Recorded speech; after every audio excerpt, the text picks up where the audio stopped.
The NCAA has come down hard on the Penn State University football program after the release of the Free Report.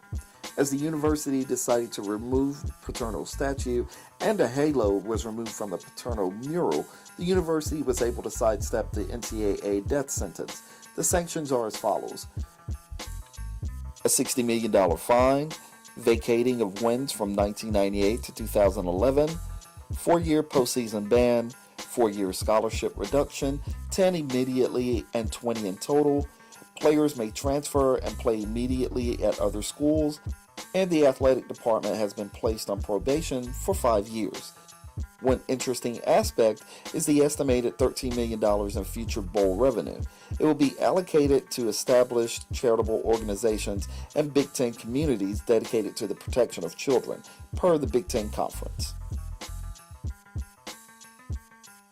The 30th Olympiad has opened and play has been fast and furious, from South Korean swimmer Park Tae-Hwan being disqualified and then reinstated, to Michael Phelps finishing 4th in his first medal event, to the U.S. women's basketball team beginning slow against Croatia before finally turning on the juice. The first weekend of Olympic competition has been all that the opening ceremony hyped it up to be.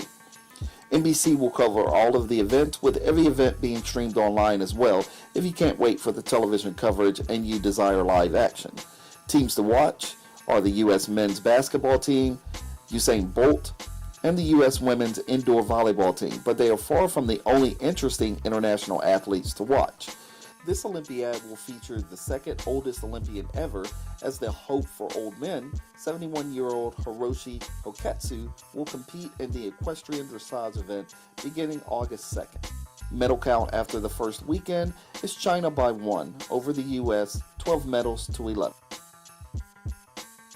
NFL camps open this week and all are abuzz.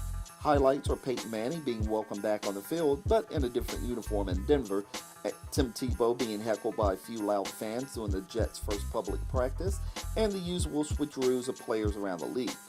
Jets head coach Rex Ryan has already laid down the gauntlet before the first preseason game has even been played by stating, "I look at myself as the best offensive coach in football," Ryan said, "and I'm going to be more involved over there, whether it's calling games or whatever." With the Pats, Steelers, and Ray and his defense all still in the AFC, Ryan faces a year where I doubt those teams will roll over and give his team the AFC Super Bowl nod. Good luck with that, Rex.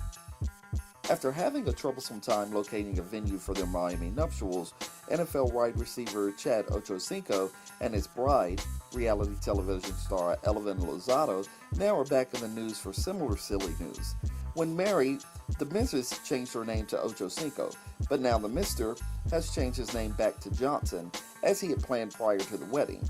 As the ink on the marriage license is still wet, Mrs. Ochocinco cannot change her name until she receives her official marriage license back. So, she remains Mrs. Lozado Ochocinco, not Mrs. Lozado Ochocinco Johnson. That's your sports for the week of July 30th. For BNT, Our News, I am Zach Morgan.